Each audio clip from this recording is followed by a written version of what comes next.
Hey, welcome to another episode of geekoutdoors.com. So the red Hydrogen 1 phone has just been released to the media to try out, and it should be released to the public in August of 2018. Now, this phone was something that was actually previewed or actually talked about last year, but now it's out in its physical form. And so this phone is not a cheap phone. It starts at $1,295 and it goes up to $1,595. And it looks like all the pre-orders are sold out, or maybe they're just not available anymore. And so if you're not familiar with the Red brand, they basically make some of the most expensive cameras around. These are for professionals, so a lot of Hollywood studios use this. So normally these start at $20,000 and goes up to $54,500 and probably even more for customized cameras. And so the whole thing with this particular phone is that it is made for professionals. Okay, and so it's not really made for the average consumer. But as I'll talk about a little bit later with premium phones, it seems like this is where everything's heading anyway. And so the main selling points of this phone is the actual screen. It actually has a holographic display, it's a 5.7-inch screen. And so this is something that has been done before, and I'll talk about a little bit later. But Red is saying this is a whole new way that has not been done to this level before. And another thing that it offers is a new level of multi-dimensional audio, so more three-dimensional audio quality. And the most important thing this offers is modularity.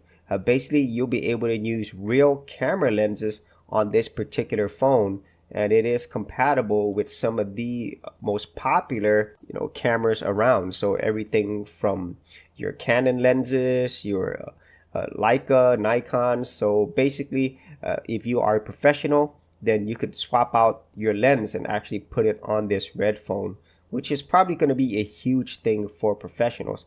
But it's yet to be seen whether or not this really offers any advantages.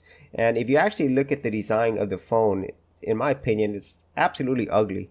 It's very big, it's bulky, it's unwieldy, and the modular design looks very similar to the Moto phones, where they were pretty much the first phones to release that actually made it more successful in terms of modularity. Now the LG G5 also had modularity as well, but it didn't quite work as well as the Moto Z phones.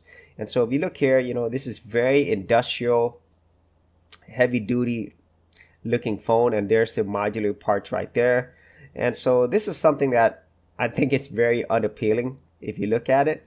And in terms of the internals, it looks like the hardware is going to be an older version.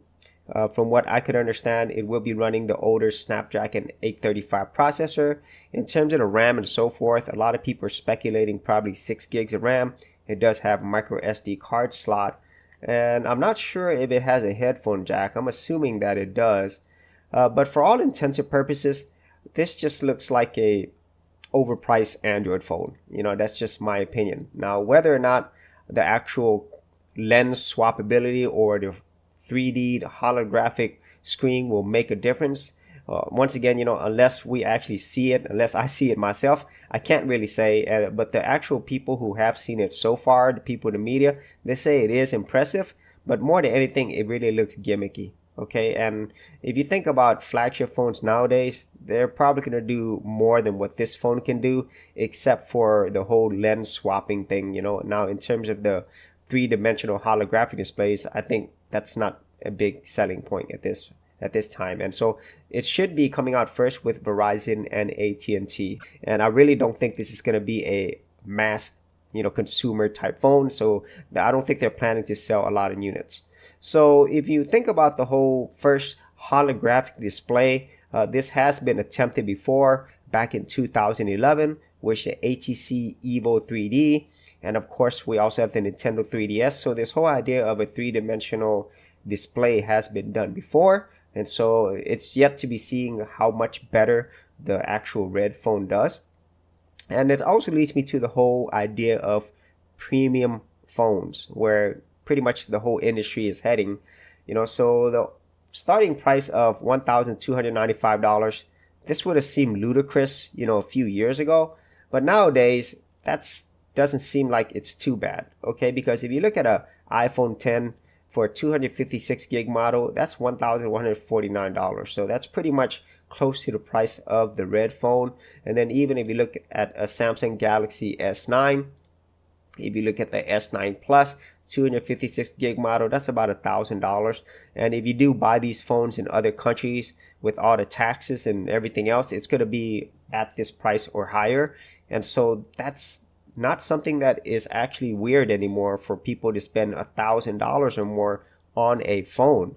And this is a trend that has really slowly but surely, this is where all phones are going to be pretty much, okay? They're all going to be ultra expensive. Obviously, right now it's with the premium phones, but even if you go back and look at the quote-unquote budget phones, if you look at the Google Pixel phones, for the top-end model, you're looking at about almost $1,000 as well, okay? So if I were to get the 128 gig model, that's almost $1,000, okay? $950. And whenever the Pixel phones, or they were formerly called the Nexus phones, first came out, they were the most affordable phones in terms of the best value for the buck. They were highly praised for that. But nowadays, you're getting a phone that is pretty much at the same price levels as these. And then even the OnePlus phones, you know, even though it's still quote-unquote affordable compared to other premium phones, this is the most expensive OnePlus phone that's ever been released at $529. And so if you remember, whenever the OnePlus first came out, it was the flagship killer. I think it was $299. So in line with the original Nexus phones. And so this is a trend that I know that it's not going to stop, but I really do not like this trend of having these phones become so expensive. And the thing that really bothers me the most is the fact that all these flagship phones, except for the Samsung Galaxy S9 and so far the Galaxy series, you're actually getting less, okay? You're getting no micro SD expansion, and then a lot of these flagship phones no longer have a headphone jack. And who knows what other features that they'll be removing, and then adding features like the notch, which actually takes up your screen space. And I understand they're trying to get, you know, a bezel-less design, but still that really affects your display and what you're able to see. And so it seems like more and more all of these premium phones, they're offering you less for the money.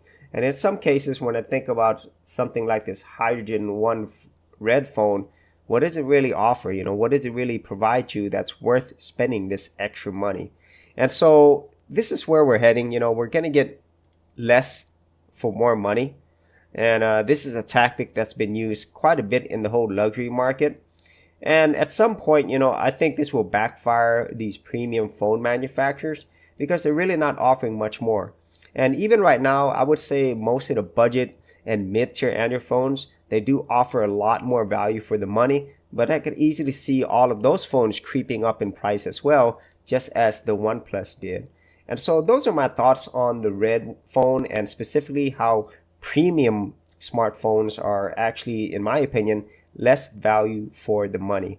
And so if you had any thoughts on anything that I talked about today, whether it is the hydrogen red phone or the state of premium smartphones, be sure to leave that in the comments area below. And as always, if you did get value out of these videos, be sure to subscribe. And if you wanted to support my channel further, you could do that at patreon.com/Geek Outdoors. Hey geeks, if you are a creative geek like me and you actually wanted to learn how to create content on YouTube and other places on the internet, then join my Go Content Creators group, where you would get access to 30 free videos and more continuing content for all their creative geeks out there. And the best part of it is all of this is free. All you have to do is simply go to the link below, head over to our page, and join my Go Content Creators group. Thanks a lot, and I will see you on the other side. Thanks for checking out this episode. And as always, if you like these videos, be sure to click on the subscribe button. And for full written content, audio content, and additional geek stuff, head over to geekoutdoors.com, and I'll see you outdoors on the very next episode.